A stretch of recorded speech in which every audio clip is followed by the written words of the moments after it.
അർജന്റീനയുടെ മത്സരങ്ങൾ ഞങ്ങൾ കാണത്തില്ല. കാണണ്ട. നിങ്ങൾ ആരെയും നിർബന്ധിച്ചോ? അർജന്റീനയുടെ മത്സരങ്ങൾ നിങ്ങൾ കാണണമെന്ന് നിങ്ങൾ ആരെയും നിർബന്ധിച്ചു? നിങ്ങൾക്ക് ഇഷ്ടമില്ലെങ്കിൽ നിങ്ങൾ കാണണ്ട. ഇപ്പോ കേരള ഗവൺമെന്റ് എടുക്കുന്ന എല്ലാ തീരുമാനങ്ങളും കേരളത്തിലുള്ള എല്ലാവർക്കും ഇഷ്ടപ്പെടാറുണ്ടോ? ഇന്ത്യൻ ഗവൺമെന്റ് എടുക്കുന്ന എല്ലാ തീരുമാനങ്ങളും ഇഷ്ടപ്പെടാറുണ്ടോ? ഇല്ല. കുറെ പേർക്ക് ഇഷ്ടപ്പെടും, കുറെ പേർക്ക് ഇഷ്ടപ്പെടത്തില്ല.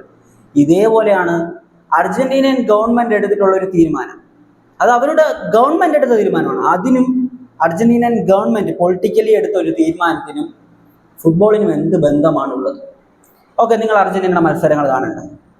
ഇപ്പോൾ പറയുന്നില്ല ഈ ഒരു ടീം, അതായത് ഈ ഒരു രാജ്യം, ആ ഒരു രാജ്യം ഇപ്പോഴും ഫിഫ വേൾഡ് കപ്പ് ക്വാളിഫയർ മത്സരങ്ങൾ കളിക്കുന്നുണ്ട്. ഫിഫ ബാൻ ചെയ്തിട്ടില്ല. ഏത് രാജ്യമാണ്? ഞാൻ ആ രാജ്യത്തിന്റെ പേര് തന്നെ പറയാൻ താല്പര്യപ്പെടുന്നില്ല. ഫിഫ ഇതുവരെ ബാൻ ചെയ്തിട്ടില്ല. അടുത്ത വർഷം നടക്കുന്ന വേൾഡ് കപ്പിനുള്ള ക്വാളിഫയർ മത്സരങ്ങൾ ഇപ്പോഴും ഈ ഒരു ടീം കളിക്കുന്നുണ്ട്. അപ്പൊ നിങ്ങൾ ഒരു കാര്യം ചെയ്യുക, വേൾഡ് കപ്പ് അതായത് ഫിഫ നടത്തുന്ന ഒരു മത്സരം നിങ്ങൾ കാണണ്ട. നിങ്ങൾ ഫുട്ബോൾ തന്നെ കാണണ്ട. അർജന്റീന എന്ന് കേട്ട് കഴിഞ്ഞാൽ കുറെ ആണ് ഇറങ്ങിക്കോളും. ഇപ്പൊ കുറച്ച് ദിവസമായിട്ട് അതാണ് നടന്നുകൊണ്ടിരിക്കുന്നത്. അർജന്റീന എന്ന് എവിടെയെങ്കിലും കേട്ട് കഴിഞ്ഞാൽ കുറെ ആണ് അങ്ങ് ഇറങ്ങും. അർജന്റീനയുടെയും മെസ്സിയുടെയും പുറകെ കയറാൻ. വെറും പൊളിറ്റിക്സ് ആണ്, വെറും പൊളിറ്റിക്സ്.